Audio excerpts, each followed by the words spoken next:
台北市伫和平新生天桥拆除了后，目前嘛喺评估讲，看敢要来拆除超过40栋的兴雅、民团、三兴这3座天桥。新公处是表示讲会先来办地方的说明会，来了解民意哦。目前是无时间表。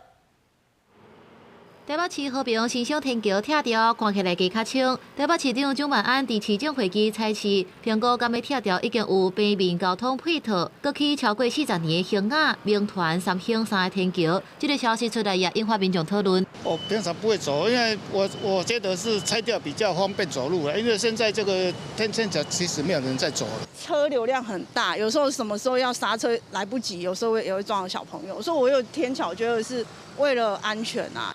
天桥要拆无，民众看法无共款。以三兴六桥做例，除了瓦境国小，加上家人路高峰的时车真多，对家人路单要挖公福南路的机车数量真惊人。有民众认为讲过车路的秒数低，保留天桥是较安全。不过也建议应该整修后期的所在。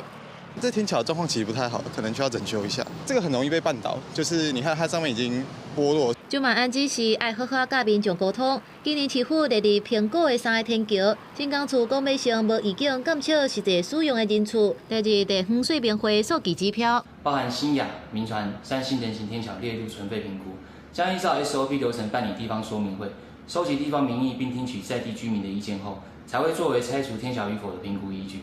新工处今年并无既定拆除此3座天桥的预期施工期程。